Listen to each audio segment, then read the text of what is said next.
Hi, parents. Deacon John Wilson here, Education Enrichment Director for West Angeles Church. You see, we already put out a video that has nearly 500 views.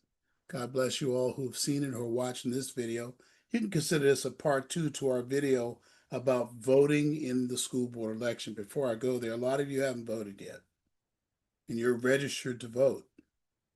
It's very important to your youth that you vote in your school board election because I guarantee you the candidate that's a incumbent that's been in that seat for so long.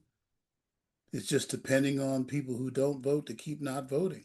Historically, school board elections, only 8% to 10% of the people vote. Parents, you need to vote in the school board election. Okay? It's too late for me to do a voter guide, but I would do one if I had some time. Maybe I will get time. I don't know. But this video is all about another way you can figure out who to vote for. I already told you to vote for the candidates talking about making about teaching the student.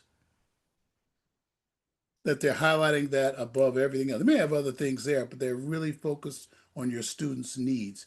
That's the candidate you need to vote for. Now I'll put the link to that earlier video I did in the description block below in case you haven't seen it. But a lot of people have looked at that video. And uh, I didn't count on the response, but it's pretty compelling. You should look at it and then vote. Now, this video is a must-see video too, because it's not going to be long. I'm going to show you an article that backs up what I'm talking about. And what I'm saying to you is another way you can tell who to vote for is which of the candidates, maybe two or three candidates, including the incumbent, and the incumbent probably is in this category, is getting the funding for their campaign from the teachers union. A lot of you think the teachers, some of your teachers probably. I'm not talking about you. I'm talking about your leadership. And Lord have mercy, if you're a Christian, you cannot tell me everything that teachers unions support and agree with are in the best interests of youth. Now, I don't want to get too political here, but almost all of them are pro-abortion.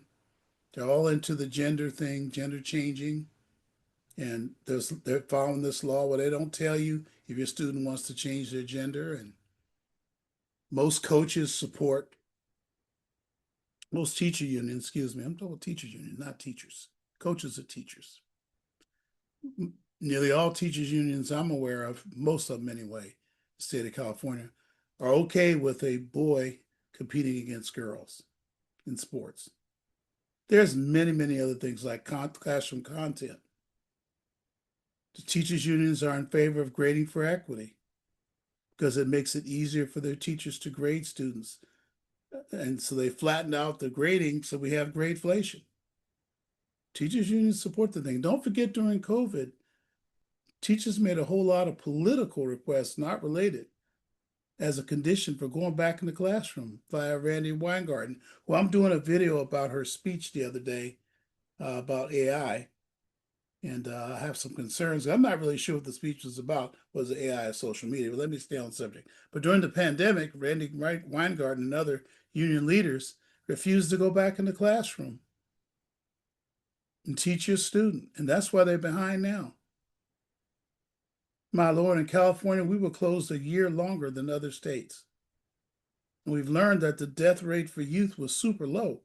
Then the argument of they're going to make granny sick at home, well, those students should have been the ones going online, not everybody. And by the way, the government should have done more to protect the elderly. They did not. They knew the science said it was them who were dying. No, teachers' unions leaders are not your friend. I know a lot of great teachers, though, that have their students in our program. But the union leader, not even like if you're the union person in your school, maybe not you. I'm talking about the central people that run these unions. All they're concerned about is how much money and influence they can have politically, how much power they can have. A lot of them go from that and get into state offices that are in Sacramento. There's a lot of corruption that way. The needs of your student are just not an influence. They get behind the state superintendent that they want to have win, and they always win because they have millions, tens of millions of dollars to spend from dues from teachers. So when you find out they're involved in the elections, they're determining who wins these elections. Let me show you this article real quick and end this video. I think you'll be interested in it.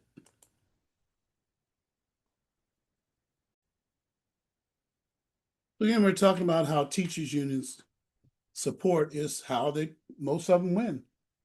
And that's the question, students or salaries? Because all unions seem to care about is raising the salaries, which in this budget climate we have in LAUSD, for example, they couldn't afford the raise they just gave teachers because of union pressure.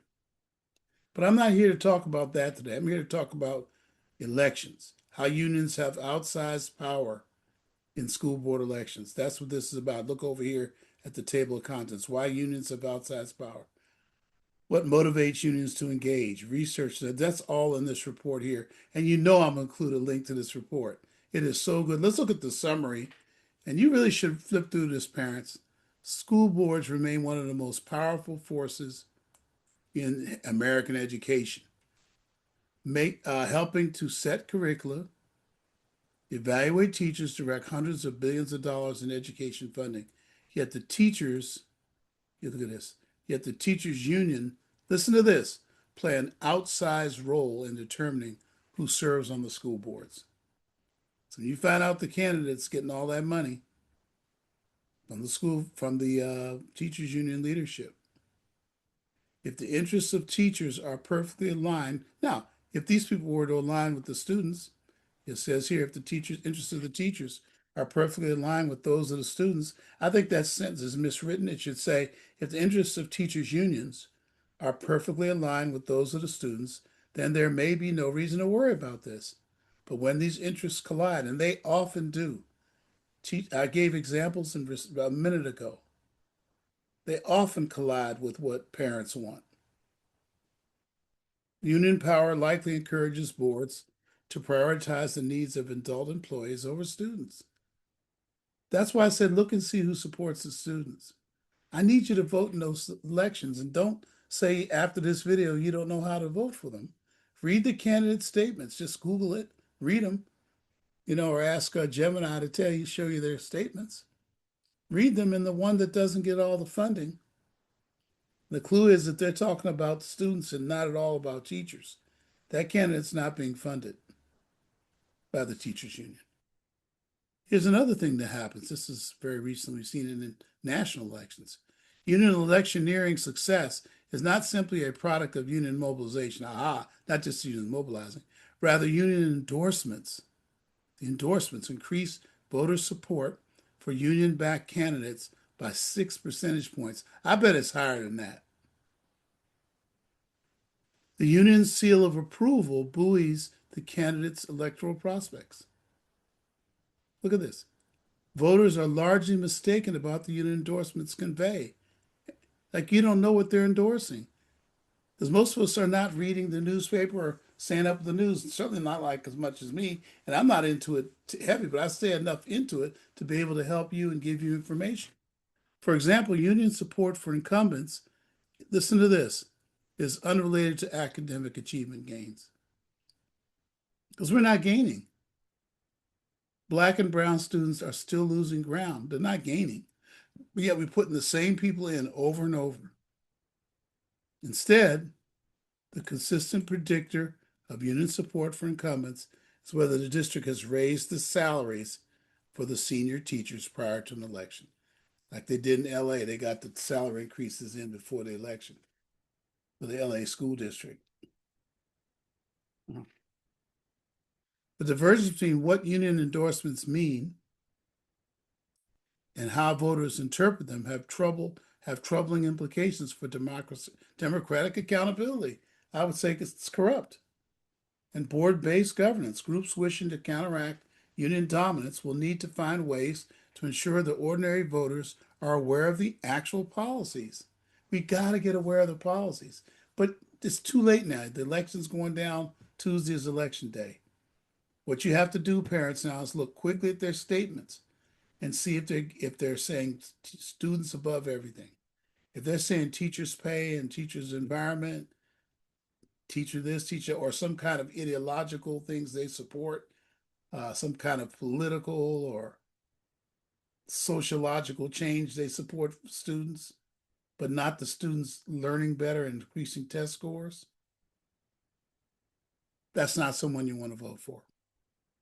Now you could read through the report itself, but this just read the summary. I think the summary itself will tell you everything you need to know about how it is, about the fact that teaching union leaderships pour millions into school board elections to control what school boards do. And they're not concerned about your student. God bless you. Thank you very much. Bye-bye now.